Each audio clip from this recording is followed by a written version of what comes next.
Out here in the perimeter, there are no stars.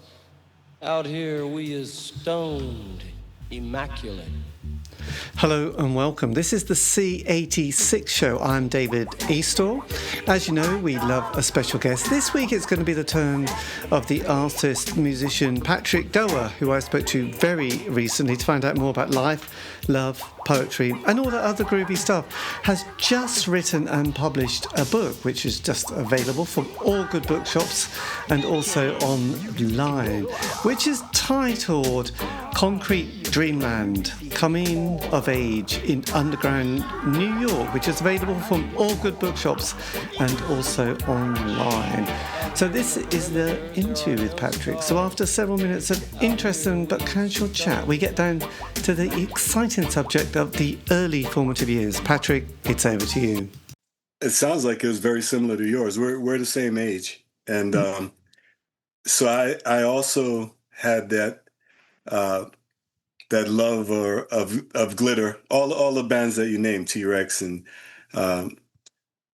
Slade and Gary Glitter and stuff, of glam rock, I meant. But I also had the New York Dolls here on this end, Right. who were like a little grungy version of glitter. And Bowie is an extraterrestrial. I still am finding things on Bowie that deepen my respect and love for him. I had the opportunity of sitting at a dinner with him maybe 15 years ago. And he was just the warmest, most regular, well, not regular, but by regular, I mean approachable and funny and warm and if I didn't know if it was David Bowie I was sitting with, I would just think he was just a really nice, kind, enjoyable bloke. But then he got up and performed, and it was there were only about maybe 20 people there, and I was right in front of him, and it was one of the most astounding moments of my life. Hold on a moment, I'm sorry. Well, absolutely. I could imagine. But see, I had the glitter, the glam rock, but I also had the funk. Because the 70s that year, 77, 76, 75, is the best music ever. So I had Parliament and Funkadelic, Earth, Wind and Fire, and Sly Stone, who just died yesterday. I had that end, which was sort of like black glitter, black glam. Yes. African-American glam. And then I also had the British invasion and then punk rock. Yes. So being very curious on your David Bowie story. So was that like 2010 you got to see him, or was that around that time that you sort of bumped? It would have been maybe earlier, 2007 or 6. It was a friend of mine, Lee Blake, who's British, a proud Cockney, has an organization called she put on these affairs called the Black Ball, which were fundraisers to get antiviral HIV medicine to Africa. So David Bowie, was a great friend of Lee's, and Alicia Keys was there, and Damian Marley. There was a whole bunch of us, and I got to sit at that table with them. So I think that was, I want to say 2007, I think. So did he perform with Alicia Keys that evening? That was his last ever performance, wasn't it, in public, I think? I don't think so. Oh. If it was, I'm really blown away. I don't think it was. Because he died 2016 and he had disappeared, because I had seen him on that tour he did, Reality, and then it was like, oh, this is great, David's back, he's doing the albums and the tour and catching him, and then suddenly he has the heart attack and then he just goes. And for the first time, it sounds a bit strange, but the first time in my life, I'd never met him, but he always meant so much. He just wasn't there. He wasn't just appearing occasionally, and there was no sign. But occasionally you'd hear this, he's done this live performance. Well, how is he? What's happened to him? And this great mystery. So, and I think that Alicia Keys, and he did another one with Arcade Fire, but then, he just and then he brought out his two albums, didn't he? One being Black Star at the end, Yeah. and the one before. And I know, yeah, he just did appear. Yeah. So yes, I'm always Wow. If curious. that's the case, if I was, I didn't know that was one of his last performances before he took that hiatus. It was, he performed before the ball got really going. So there really weren't many of us there. And he got up and, it was with Alicia Keys. And if you're right that was one of his last performances, I'm even more honored and astounded to be that, like talking with him over dinner, and then he gets up and sings, and I'm only a few feet away from him, and now knowing that maybe that was one of his last performances, uh, I'm just I'm just blown away by that. Yes, yes, and also, Wow. I mean, yeah, I know it's always a bit Wow. weird, but I mean, I think we have been slightly lucky in the sense of so many of these people have been with us all through our lives, and we haven't had to think. But now, as you mentioned, Sly Yeah. Stone today, Brian Wilson, of like. We've had to still got most of the members of the Rolling Stones and, various other people here, the Beatles, half them, so we're kind of lucky, but, but suddenly when they're not there, for some reason, it feels kind of like a bit discombobulating at the same time. You kind of, in this insane world, quite nice to know that, that Yeah. those people are here with us, even if they're probably a little bit elderly and shouldn't go up Yeah. ladders if they can help it. Yeah. So yeah. But what was your childhood like then? Because obviously this is probably quite an unusual childhood you had. Um, well, I don't know. I mean, I feel like everybody has an unusual childhood. uh, Mine was being a biracial kid. My dad is second generation Irish. My mom is African American, and they were kids when they got married, at a time when it was still illegal in a lot of states in America for interracial marriage. They were rebels, and they were just poor kids that fell in love, and they did the best that they could with me. Um, they had their own traumas, and my family is rife with alcoholism and unaddressed traumas and mental illness. And um, my dad died when I was 15, and he had just gotten sober for the first time. Um, so I think that I wrote this book, and the first working title I had for it was "Tales of an Unsupervised Childhood," because I feel like a lot of my childhood I was unsupervised, and um, although I was late to use this language, neglected. And neglect is a type of abuse, and it's a very subtle and insidious type of abuse because you're not bruised, you're not beaten. Although I did get beaten, um, but what it conveys to you is that you're worthless, that you're not worthy of attention and love, and that's something that I've carried and had to work on throughout my life. This idea of uh, my parents they weren't that invested in me. Because they were young, and I think they were going through their own things, and I've forgiven them many times over. I think they did the best they could with who they were and the time, uh, the times that we were in. Yes, that's Um, quite something. And did you have any other brothers or sisters that came into your life? yeah, yeah. I have an older brother. So my mom, I have two older brothers, and we all have different fathers. And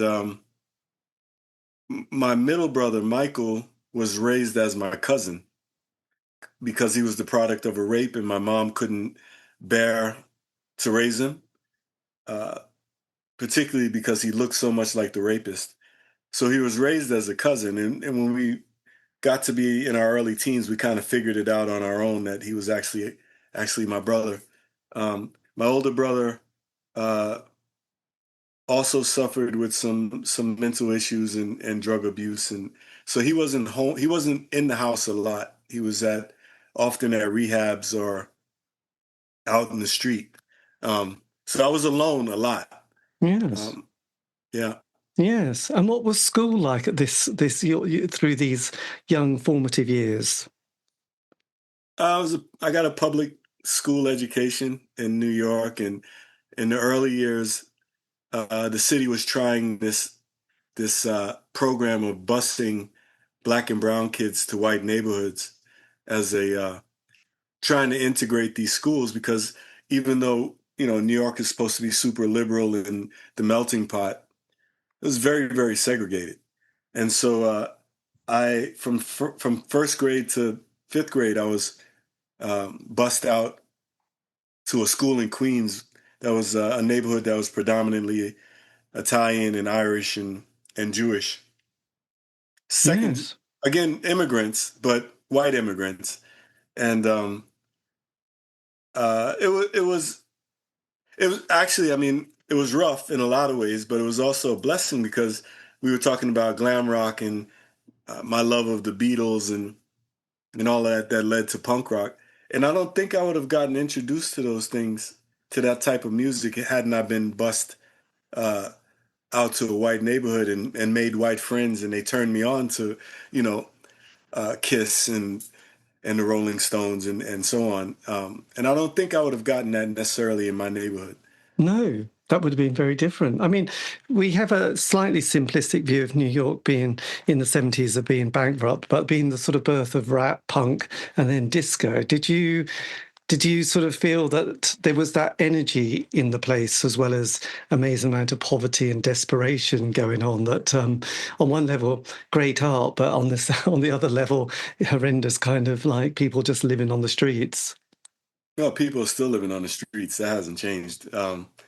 But yeah, I think I often, I really stop and give thanks for the fact that I was at the epicenter here in New York of so many movements that were in their genesis.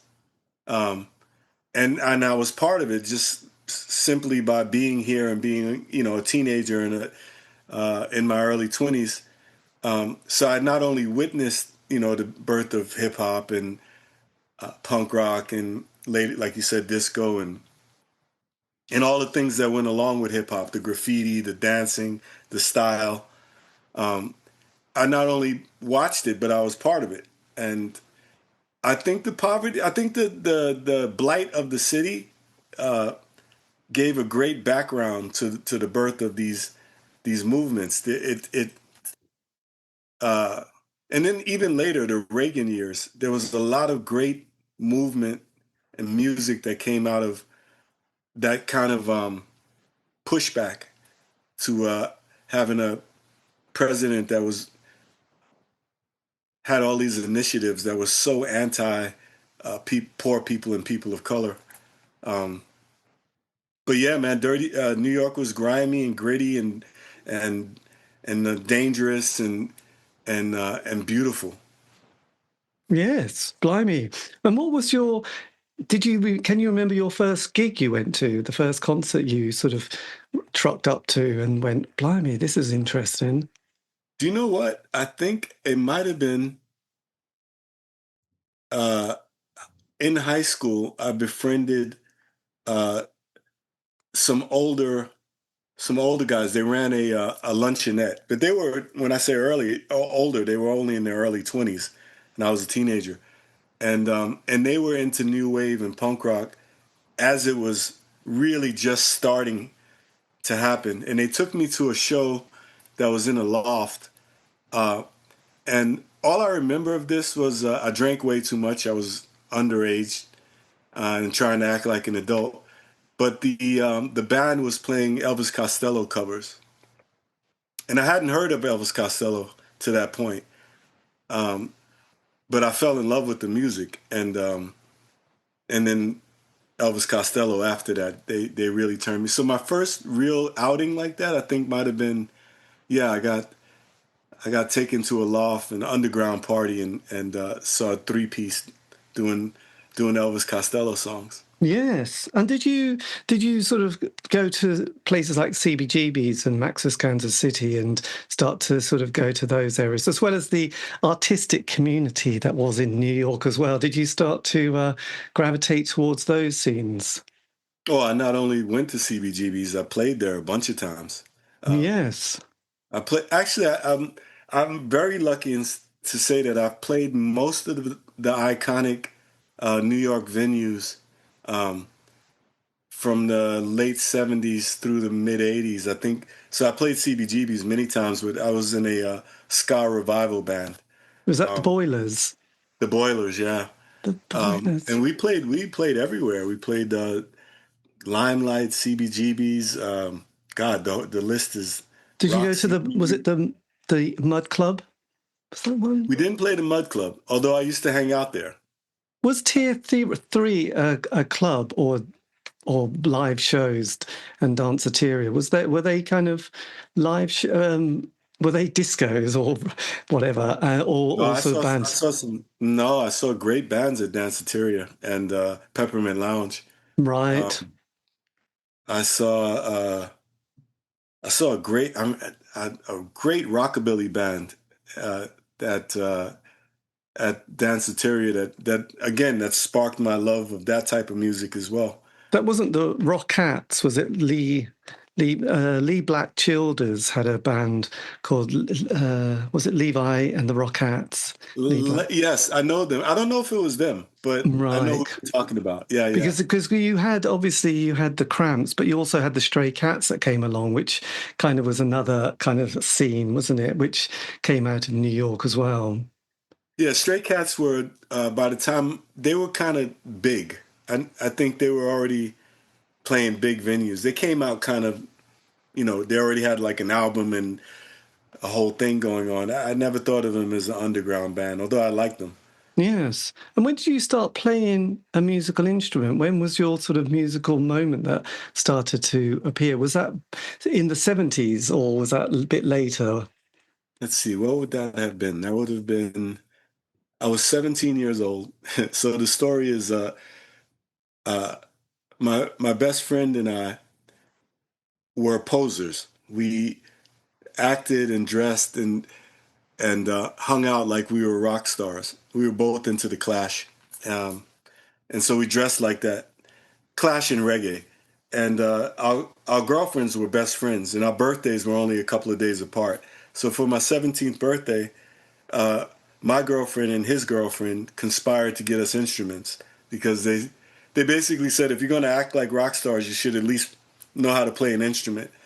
And the joke is, I was supposed to get the bass guitar, my friend was supposed to get the drums, but they mixed it up, and I ended up with the drums, um, which have been an incredible blessing in my life. Well, And I took yes. to them right away. Um, so I spent, yeah, that would have been maybe 78, 79. Um, and I just spent hours and days and months just practicing along to my favorite music, mostly reggae. Yes, well, absolutely. Roots reggae in the 80s was kind of my. This Oh is my where I God. started going to gigs. So we had all those bands like there was Aswad and Burning Spear and Misty and Roots, and then Sly and Robbie and the Taxi Gang, and then Gregory Isaacs and Dennis Brown. So the 80s and Augustus Pablo and King Yeah, Dub, Tubby. I mean, all that Dub dub stuff scientist. Yeah, was yeah. just awesome. So it was a kind of a golden period. I felt. I mean, the 70s I was a bit too young. Obviously, you knew or like Bob Marley and various other albums that came along, but it was the 80s with that roots sound. And Sly and Robbie Black were just Uhuru. awesome. Oh, Yeah, yes, Black yeah. Uhuru Black was Uhuru really broke with through. Michael Yeah, Rose. And Michael Rose. Yeah, I got to play with him years later. We did. Um, I played drums on Dub Side of the Moon, which was yes, quite popular. And very popular. We all know that one, don't we? So well, actually. So yeah, then when you got to, because like, okay, so 1980, you would have been probably about 16. I Had was you, yeah, had you, 17. had you left school at that stage? What was your sort Yeah, of I dropped out of school. quite Um, early? yeah, after my father died, And your father passed away when he was 15, didn't he, from a heart attack after? I was 15. Yeah, he was just turning 40. He was a young man, and I was 15. Yeah, and then I was already unsupervised, and after he died, there was no one checking on me, and I had a little part-time job, and I was popular with the girls and stuff, and I was reading so much on my own. I just felt school was a waste of time, and I dropped out in the middle of my sophomore year, and sold weed and hung out and sold vintage clothes on the streets and albums and stuff, and played music. Yes, and because there's that story you have when at your father's funeral, isn't there, where Yeah. his friend sort of pulled you to one side. You've been only 15. That's a hell of a story to hear, isn't it? Yeah, I mean, it is what it is, but I think I want to kind of forgive that guy, Bill Gross, because I think because I projected maturity, I think he thought that I would be able to handle that.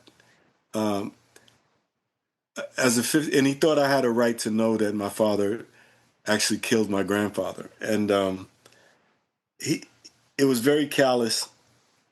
Looking back, it was a horrible thing to do on the day of my dad's funeral to tell me that. But I really think he thought I should know it, and that I probably was mature enough to deal with it, and I wasn't, and it sent me into a spiral. Yes, well, I mean, I'm not surprised. I mean, it's like, when you see a 15-year-old now, you must think, yeah, they're definitely a bit too young to deal with that kind of information. It was like horrendous. It was just Yeah. absolutely. So then, when the 80s came along, when did you start sort of being? You had the drums. Were you then just practicing, or were you in bands at this stage? Yeah, both. I was practicing and in bands and projects. I don't know if I would call them bands. They were more like projects. We were uh, doing a lot of. I was playing a lot of reggae because I was also living in East Flatbush, which is a predominantly West Indian community.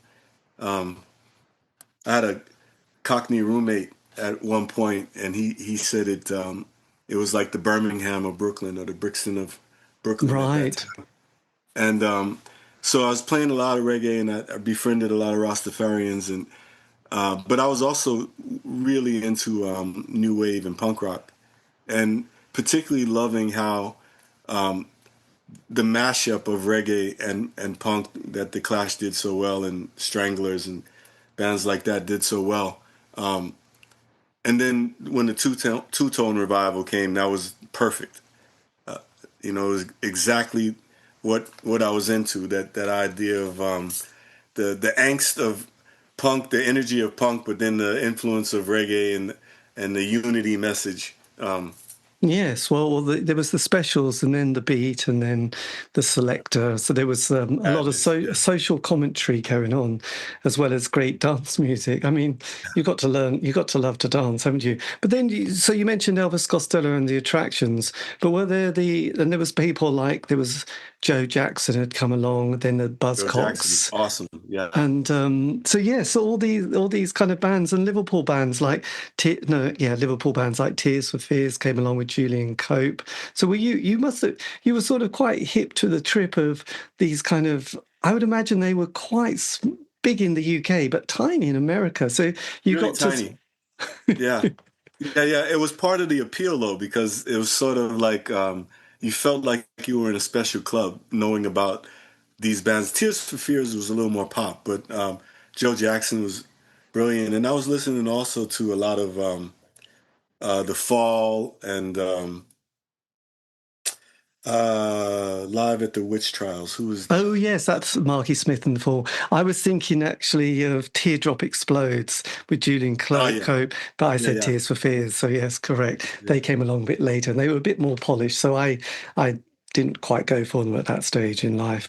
But then it Yeah, was kind of interesting because in that period we had that post-punk period, time, which I thought was good because punk had sort of died. But then we had that kind of the world of goth music started, the goth bands, and then there was the new Paisley scene that also happened, and then psychobilly happened, and then anarcho-punk started to come along as well, and then indie pop as well with bands like the Smiths started to kind of appear in sort of 83 onwards. So there was a lot of scenes, and then there was that new romantic world with the Human League and Heaven was that 17. Malcolm McLaurin's band too? Oh yes, there was Wow, wow, all wow. the Bow Wow Wow, Yeah, yeah. Annabella, and that kind of troupe as Oh, I well, had which such a was crush on her. we all did actually. Yes, they were, and I think she's playing still actually, and I think there's two Bow Wow Wows now, one with her and one with the various members of the band, of what I can tell. But then we also 84 we had the smooth sound of Sade and bands like that, and Working Week, and then this kind of more sophisticated jazz vibe, soul Yeah, music that started to appear. Well, so the 80s did sort of embrace all these different styles, didn't it? So were you yeah. sort of aware of all those different things going on? There was so much good music happening, and you know what was great about it, like you kind of alluded to, the the bands were very much. I don't think it's quite the same today. It might be, but each these bands had their own vibe, their own movement, their own. Like this is a goth band. This is a new romance band. This is a smooth jazz band, or It what was they very call. tribal, actually. It's very, very tribal. And, I think maybe if I was in England, I would have been caught up. I would have had to choose. Yes. Whereas in America, we could pick and choose. And I liked what I liked from each one of those movements. Like, I never liked the Smiths, but I loved The Cure, and Sade, of course. And yeah, I think it was just a wonderful time of there was a lot of musical hybrid going on, a lot of, I think, communication between America influencing what was happening in England and then coming back to influence what was happening in America. There was a loop, an amazing loop, actually, that, again, I'm not sure. For example, we were listening to Kraftwerk back in the mid 70s because they were so ahead of their time, seemingly, and Mm. funky. And but it was sort of an underground thing. And then Planet Rock came out when African Bambaataa used it. It was one of the greatest and first like really breakdance songs, and it was basically Kraftwerk. And so there was a lot of like we were looking at what was happening in England and Europe, and really being turned on by what they were doing to African American music, to funk and to reggae. The reggae influence was so strong. Yes, absolutely. And we had a DJ in this country called John Peel who was just very good at being curious about all sorts of new music. And he was the one who probably brought in those moments with people like the early Public Enemy album, Yo, Bum Rush the Show, and Yeah, LL Cool J, his kind yeah, of Rock the Bells, and then all this other stuff on Def Jam and Sleeping Bag Records. And also people like Roxay Shante and the Real Roxanne, which I love Roxay Shante. Were you also kind of interested in that early rap sound oh of yeah, Sweet Tea and people like that? oh yeah, yeah, yeah. Of course. I mean, it was kind of I couldn't avoid it. It was the sound of the streets. But yeah, so it was just so fresh and new. And the thing is, um, that culture, the rap culture, the DJ culture, had been around for a really long time, but it hadn't been on vinyl yet. So people were rapping at parties and DJing at you know schoolyard jams, but I feel like after Run DMC, Sugar Hill, it really became like kind of codified. and I loved it. Yeah, of course. It was my I suppose culture. actually it was Grandmaster Flash, The Message, and The Yeah, Wheels of Steel. They were the sure. kind of early ones, weren't they? Which Yeah, which yeah. was quite good. And then we also in this country we only had 3 channels, and then we had Channel 4. To do 4 channels, I know. Go the UK. But then they started showing people like Richard Pryor live on Sunset Boulevard, and we were like, oh my God, because we liked Lenny Bruce and people like that. So, and then Richard Pryor came into our lives, and I started collecting all these Richard Pryor albums. Were you also interested in the Richard Pryor? Absolute genius. Yeah, of course. Uh, oh my God, Richard Pryor. Man, it's funny that you bring him up because we were talking about music, but Richard Pryor influenced everybody. Um, Absolute genius. Best comedian ever. Yes, Um, he could make having a heart attack quite funny, or oh, when Getting burned up, getting smoking a burned up. freebase pipe, and still, yeah, no, Richard Pryor.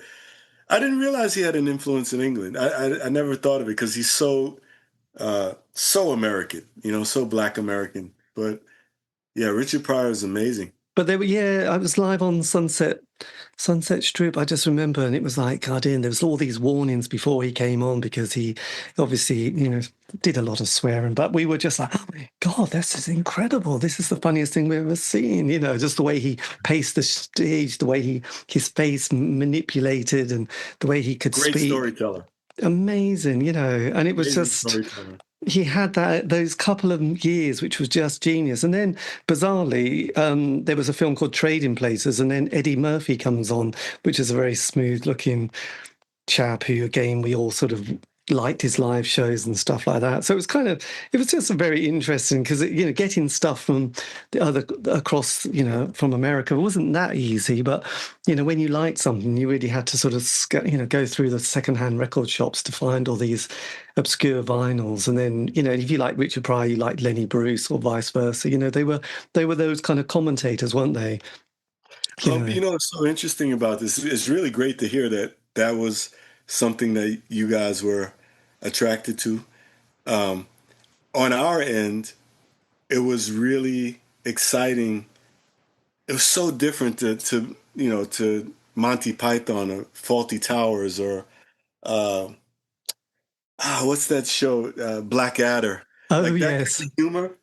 We thought it was just amazing because it was such a brilliant for us. Such a we can understand it because it's English, but it's such a different type of humor. So intelligent and sarcastic, and such a brilliant use of the language. And Yes. I suppose we also had but Faulty Towers, didn't we? And then Multi Towers, yeah.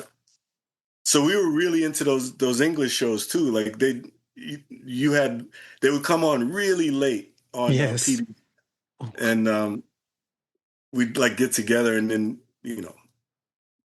those. So having Richard Pryor on one end, and then Monty Python on the other, Rowan Atkins on the other. So uh, again, that kind of cross pollination. Yes, no, I think when you're at a certain age, there is this sort of obsession with like wanting to listen to everything that you can get hold of, and like French cinema, Oh Italian yeah, cinema. You just kind of want to. It's a mystery, you want to watch, Paris, Texas, or Betty Blue, or any of these kind of Wings of Desire, and any obscure films that are a bit arty, just because you're kind of curious. And also, there were some really grim films, documentary film about kids living on the street, which I can't. Oh, it's a horrendous film. But you went to the called cinema Kids. to. Pardon? I think it was called Kids. It might have been. Yeah, Is that the title? I will have to Google this and find it. But there was one that was all about street kids, and it was in the 80s. And you went to an art cinema in the Tuesday afternoon when it was really cheap, and just got depressed watching it, but felt that you should watch it because it's an Such a harsh important movie. thing. Yeah, Yeah. it's called Kids. Actually, there's a circle there. The woman, Lee Blake, who invited me to the Black Ball where I met Bowie, I think she was the executive director of that movie, Kids, or co-directed it, or um, it was one of her kind of claims to fame. Uh, Right. and what's really awesome about that film? It launched a lot of careers, unknown kids that became, known actors. But those were really street kids. Those were really New York street kids. Yes. And so We it was also very, watched a very authentic. Well, absolutely. And then we also watched films like The Warriors as well, which we thought was Yeah. very impressive. Was that very authentic, by the way? No, not at all. It was, that movie is based on a Greek myth. It was like it's an awesome movie, but not. I mean, there was a lot of gang culture in New York, but it didn't quite look like that. It didn't look that shiny.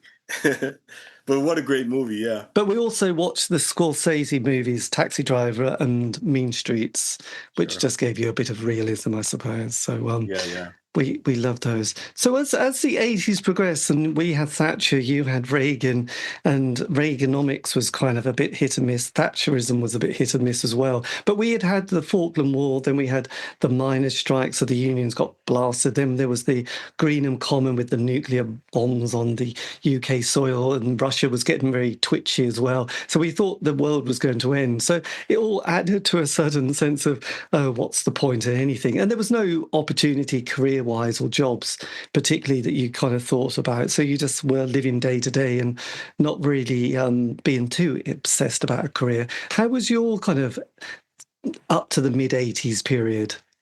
Sounds very similar. It sounds very similar. It felt there was a lot happening artistically, musically, stylistically. Um, but yeah, it was really bleak. It felt very, very hopeless. And um, maybe out of that hopelessness, there was a need to express, maybe that's why so many things happened at that time culturally. But yeah, economically it was bleak. And yeah, the city uh was in the process of change. Like it was really in the 90s, towards the late part of the 90s, where things started to change as far as Yes. gentrification and I mean, back then they were called yuppies now, and then they got called hipsters. I don't know what they're called now, but we kind of foresaw that things were changing. Yes. And did you, at that stage, I mean, I haven't actually mentioned Studio 54. Had that ever come on your radar? Yeah, I mean, Studio 54 was a little glitzy, a little, you had to have more money to hang out at Studio 54. I did go a couple times. A friend of mine performed, so I was backstage, but it wasn't a place I would hang out. There was a place called Paradise Garage, which I hope one day gets to be known as well as Studio 54, because in many ways it was as important or more important uh, to the city, to the culture, to disco, to house music, um, to uh, the gay community, the black and brown community. Paradise Garage was our Studio 54. Yes. And at that also, the 80s had the whole AIDS epidemic. Was that horrendous for you to sort of navigate through that kind of period? Yeah, Because there was so much fear and misinformation, plus yeah, also people were starting to die. And had right. you come across Keith Haring and Basquiat by this point? Oh yeah. So here are my quick Keith Haring and Basquiat stories. I I was coming home from CBGB's one night, and I was drunk, and I saw this chalk drawing on an empty subway poster. Between the time that they put up a new advertisement, it's just the black like a chalkboard, and there was a chalk drawing I thought was kind of cute.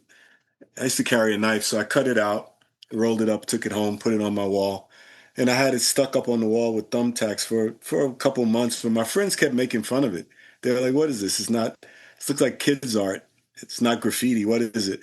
And one day I was cleaning up. I just ripped it up and threw it away. Years Oh, later, the years later, I realized it was an original Keith Haring.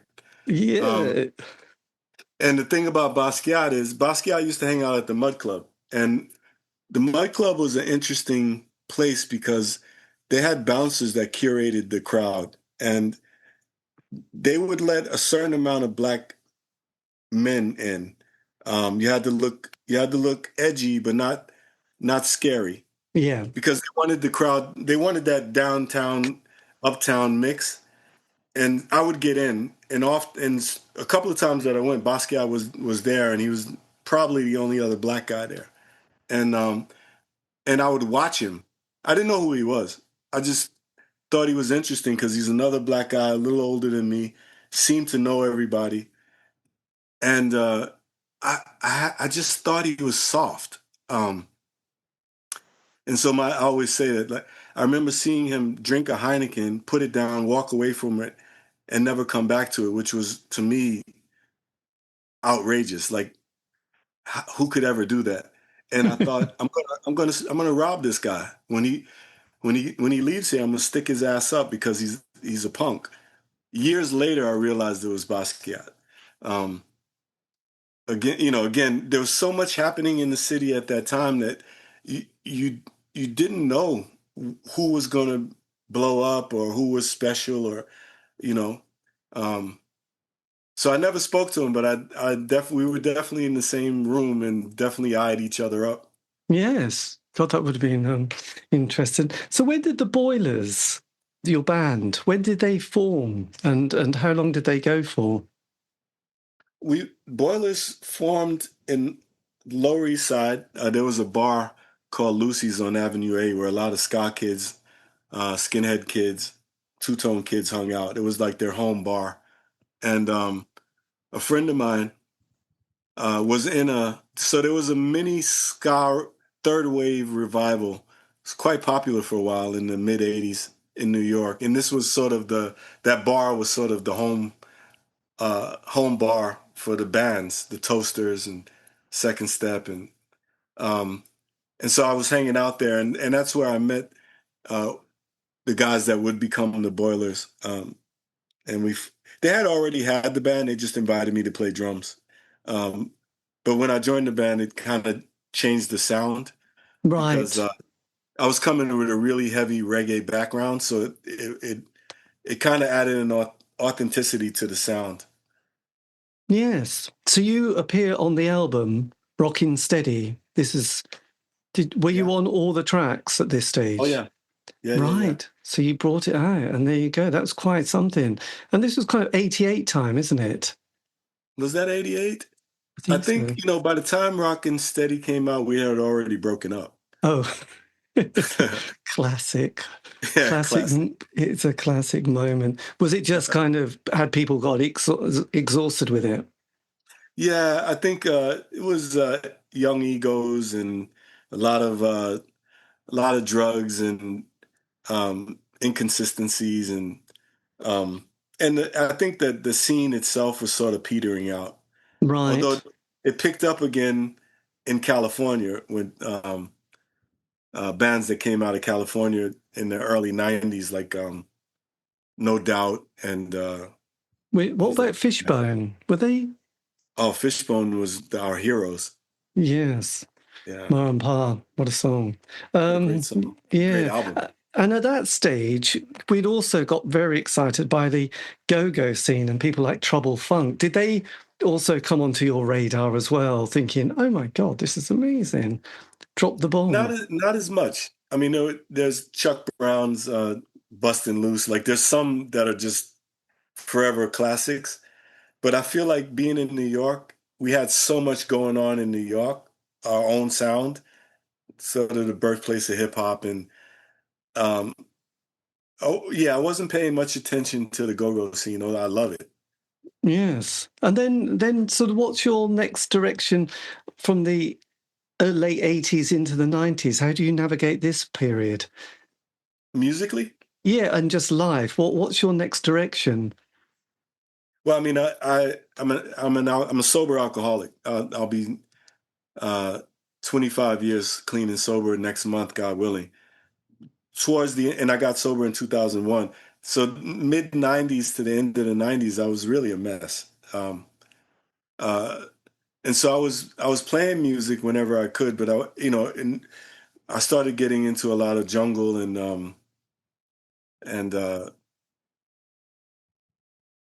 what goes along with jungle? Why am I losing this? Jungle. Breakbeats and Right. Okay. And uh, God. Yeah. I So can't remember. Yeah, I can't trip remember. hop. And why There's trip hop. People like Tricky and trip hop. Oh yeah. So still, it's funny you say that because I was thinking about this yesterday. Portishead Dummy was probably definitely in my top 10 albums of all time. So we were really influenced. And there's another example of like the hybrid of like hearing the influence of hip hop, but then coming through a really British lens, you know. Um, yeah, trip hop, Tricky and more Chiba and uh, but then yeah, Ronnie Size and Goldie and stuff. So I was really really into that uh, mid '90s as well as what was happening with grunge uh, and that music that was happening, you know, out of Seattle. yes. Well, we loved the that scene for a few years. It all was going well. So how did you then sort of hook up with Sade? How did this kind of moment happen in life during the sort of early 90s? That would have been no, that would have been towards the end of the '90s, I Was think. it?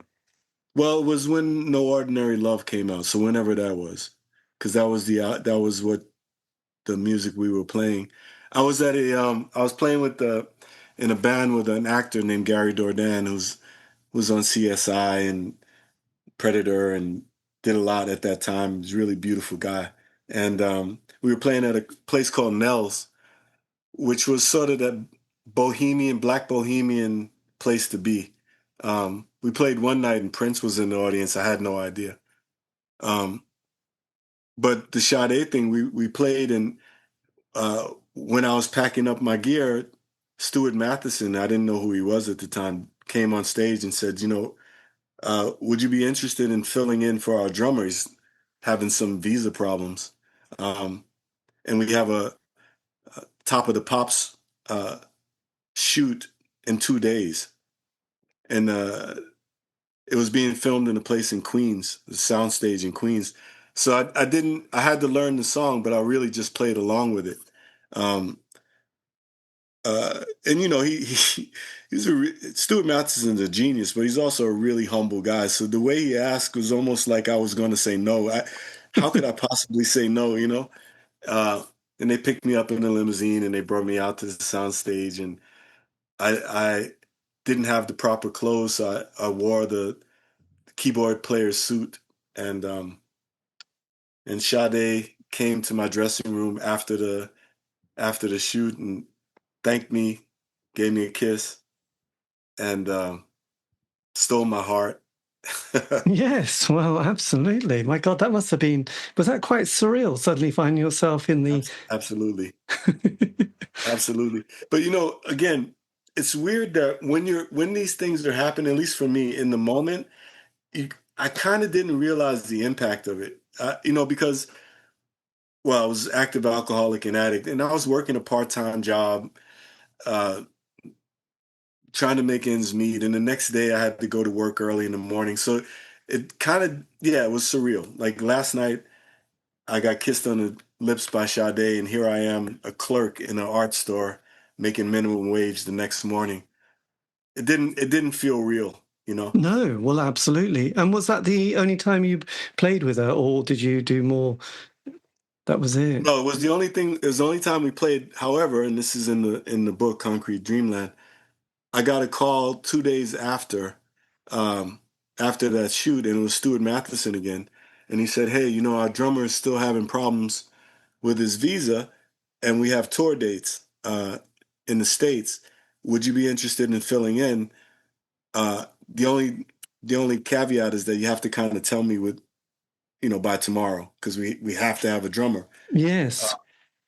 And I told him I'd get. He said, call me by noon tomorrow and let me know. And I told him I absolutely would.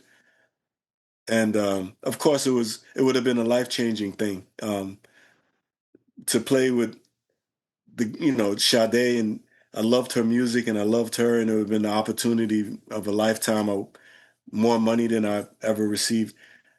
But I started worrying that I wouldn't be able to get the drugs and the drink that I needed, and fear crept in, and I never called them. Uh, and so they went on with the tour. I think they got another drummer to fill in.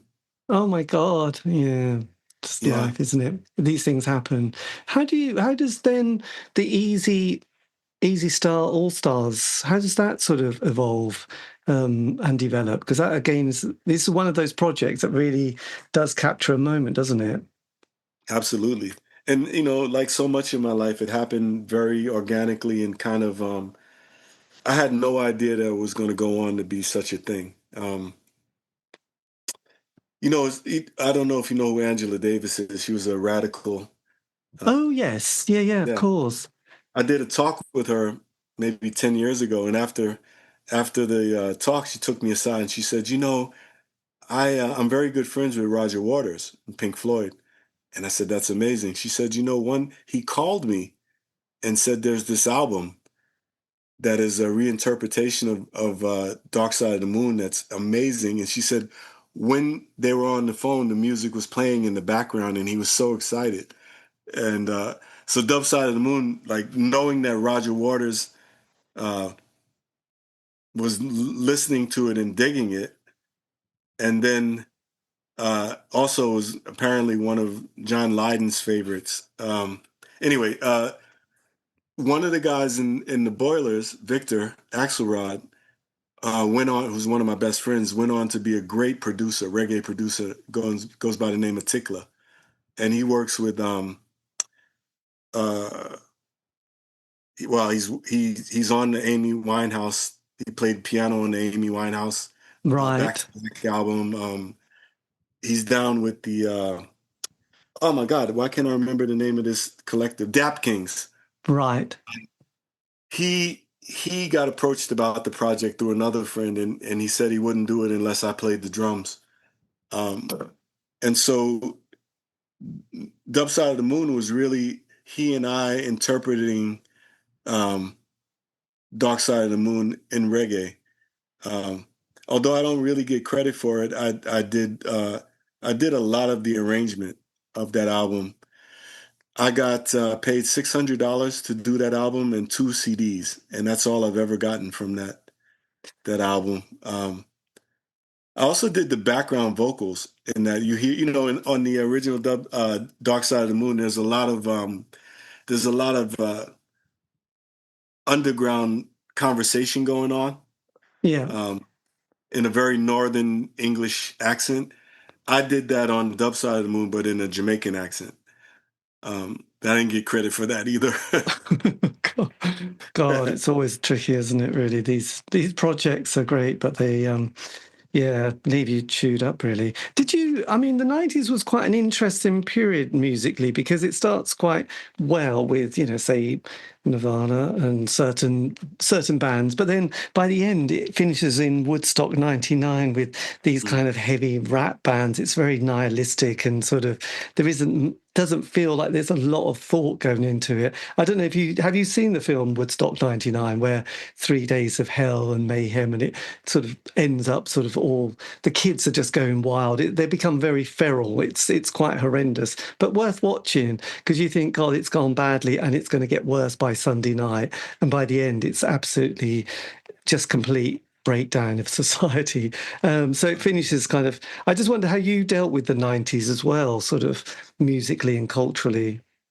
Well, I mean, that sounds like I've never seen that film, but it sounds like my life. Like it was starting out well, and it started crashed and burned uh, through the mid '90s to the end of the '90s. I was just so controlled by alcoholism and drug addiction that uh, and drug addiction and alcoholism, it just steals your life. So there were so many opportunities and embarrassing moments and depraved moments, and uh, I had to hit a bottom, and I did in 2000, 2001. But the last couple of years of the '90s is just me just trying to maintain some semblance of health and um, while being controlled by these substances. So I, I was doing music and art, but not seriously and with no real direction. Yes. So then what was the change that you had that sort of put you onto another path in life? It was just that, it was just reaching that point where I was sick and tired of being sick and tired, and I had lost so much. I lost my fiance, and I was in really bad health and unemployable. I was just really broken, and it became very clear to me that if I continued on the way I was, and I was approaching 40, um, I was going to die, and not just die a wretch. And so I had a moment of grace that not everyone gets, unfortunately. My uncles, who were my heroes, all died, all before they were 50 years old, of active addiction and alcoholism. My older brother died as well. So I just had a moment of grace where I had the clarity to realize that I need to save my life. And so I got into a 12-step program and um, rebuilt, really. Yes. And was your mother still alive at this stage? Yeah, she's still alive now. God bless her. Fantastic. Well, then that's good. Did you keep a relationship with her at all? Yeah, we're in love now. She's like my best friend. But through a lot of that time, I was so distant and so self-involved that I wasn't really in touch with her. And she also has her own issues. Um, but she's just very proud of me, and that really means the world to me. Um, Yes. she's just an amazing person. So then in the O years, what's your next direction? You go to the 12-step program, and then how do you navigate that next bit?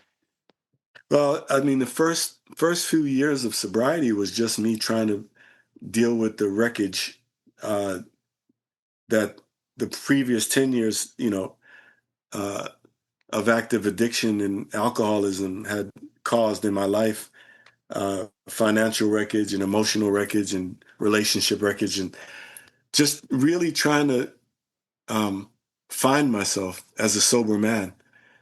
And so I worked really hard. The first 6 years of my sobriety, I worked 7 days a week uh, for 6 years straight. I didn't take any vacations or any time off because I just had so much financial um, amends to make. Yes. Uh, and then I was just learning. I was just learning how to grow up. You know.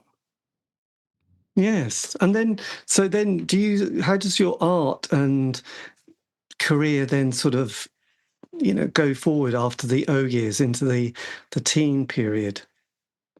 Yeah,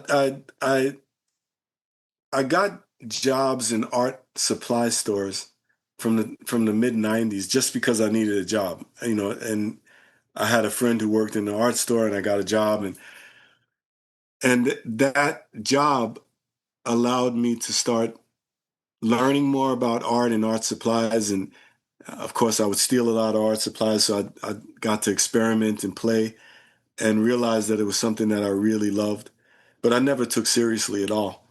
And then when I got sober, I got a uh, I got teaching artist jobs, even though I wasn't qualified at all, um, where I would go along and teach art projects to kids in public school. And that led to me becoming the program director of a huge nonprofit that does community murals here in the city. Right. And I was working with some brilliant artists. I wasn't doing art, but I was working with brilliant artists and watching them. And at some point, I realized uh, that I wasn't living in my purpose. I'm not an administrator. I'm not built to be a program director. I really needed to make art, and so I took the leap. I quit that job, which is something that doesn't happen in my family. Um, and I took that job to really dedicate my time and life full time to creating art and music. And that was in 2017. God, that's amazing. Yes. And then when did you decide you were going to write your memoir, your book? I had been writing little vignettes and sharing them on Facebook from my life for years. Just as as I thought of something that I thought was unusual or entertaining or funny, I would just share it. And whenever I did that, people would always really love the stories. But for years, I'd hear like, "Well, when are you going to write the next one? And maybe you should think about putting these in a book because if you did, I'd buy it." And for years, I ignored that.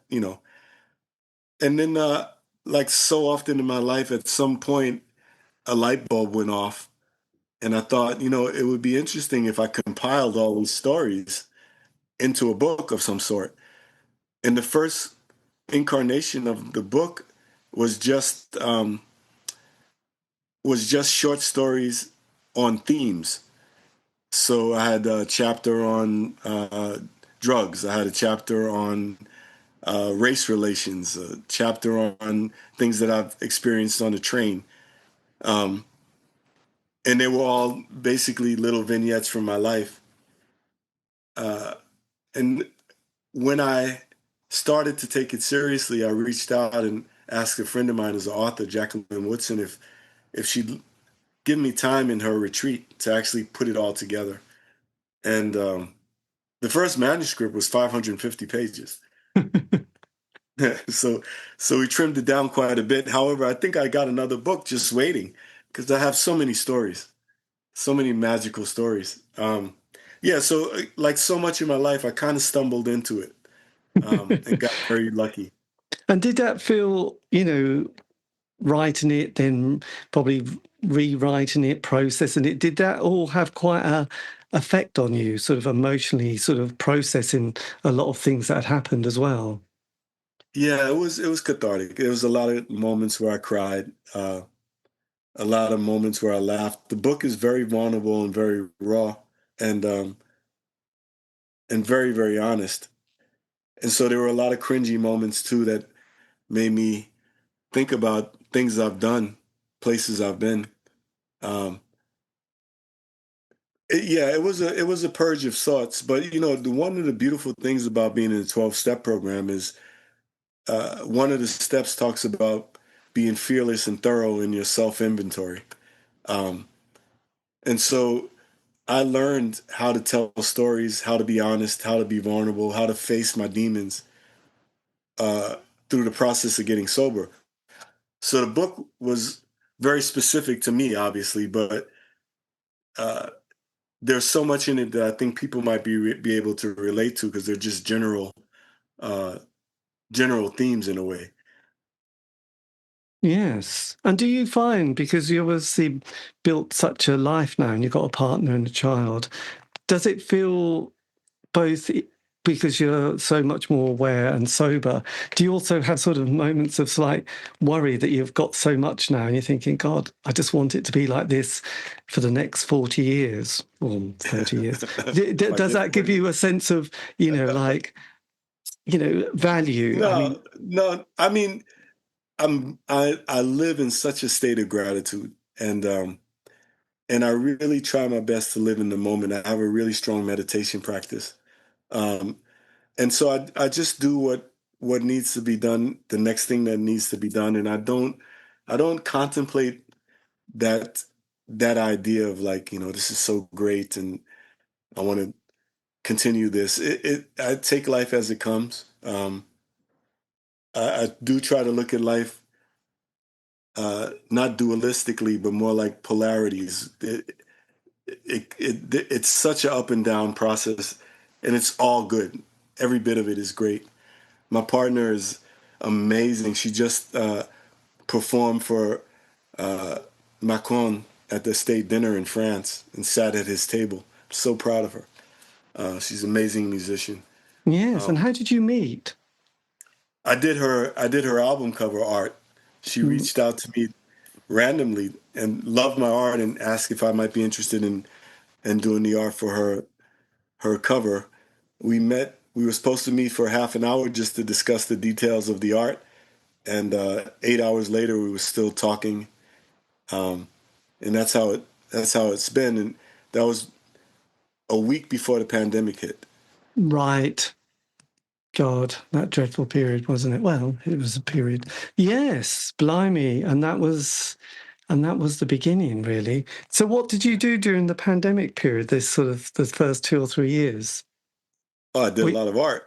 You did a lot of art. I mean, I did. wasn't a bad. It was a blessing in a way, for artists or writers, I imagine. It was sort of a blessing, that forced isolation, because I was painting so much, uh, just because there was really not much more I could do that was safe. And Céline was back in France. She's her family's from Martinique, but she lives in France. So we would just spend hours on the phone. And I think my art career really took off during that time. Yes. So the book's come out. What have you got lined up for your next project this year, going into next year, as we trundle through this interesting decade? Interesting decade. Well, I have quite a bit of work promoting the book in the upcoming months.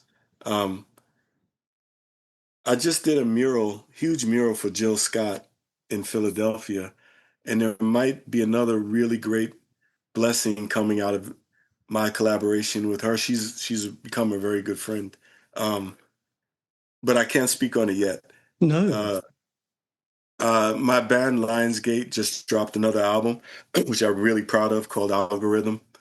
It's available on most streaming um, platforms, and we go back into the studio in August to work on a third Lionsgate album, but then a side project called Strike Generation, which is going back to our punk rock rebellious roots. Blimey. Is this all on your Facebook page, by the way? Some is on my Instagram page, yes. Right. So if you want to hear the music, is it on streaming services as well? It is. Yeah, Spotify and Bandcamp and Amazon. Yeah, it's out there. Brilliant. I will have to check this out. I hadn't Please do, yeah. I will. I will. God. Yeah, so it's all. So I'll put a link, in the notes below when I put this out. But yeah, so you've got those albums. Put a link to the book, right? I will put a link to the book. I definitely put a link to the book. But yes, and you've got your new house that you're just renovating as well. Yeah, that house is a family house. It's been in the family for generations. However, it fell into disrepair, and my mom wouldn't move forward with renovations. And my mom, I love her, but she does have an issue with hoarding and neglect. And so the house was about to be taken back from the city. It's a beautiful brownstone in Bed-Stuy, Brooklyn. And so I bought it from my mom, and I've been renovating it slowly as a family home and a legacy for my family. And we had a terrible contractor who stole my mom's life savings and most of mine. So we kind of had to start from scratch, but we're close, and hopefully I'll be moving in next week. Oh my God, that is fantastic. God, it's an absolute dream. It is a dream. But yes, I've got it, Lionsgate. So there was that album. Did you say there was another album as well? There's two albums. The first album is called Portal, and the second is called Algorithm. Got you. And they're interesting.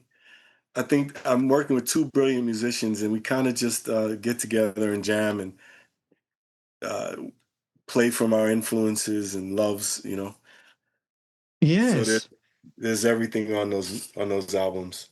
Fantastic.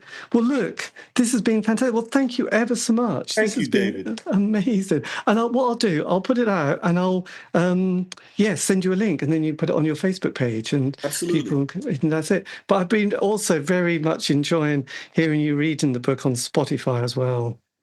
Oh, yeah. Thank you. I haven't heard the audio version yet. Oh, right. It's there. I'm a little nervous. Yeah. I'm actually a little nervous to hear myself read the book. But thank you so much, David. Yes. Well, look, I'll keep in touch. But thank you again, Pat. And that, dear listener, is the end of the interview. A massive thank you to Patrick for giving me the time for the interview. As I said, he's got a new book out, which is Absolutely fantastic, which is titled Concrete Dreamland, available from all good bookshops and online. I know I've already said that. Anyway, look, this has been the C86 show. David Eastaugh. If you want to contact me, you can on any of the social media platform sites. Just do C86 show. And also, all these interviews have been archived on Spotify, iTunes, Podbean. It's true. Have a great week. Stay safe.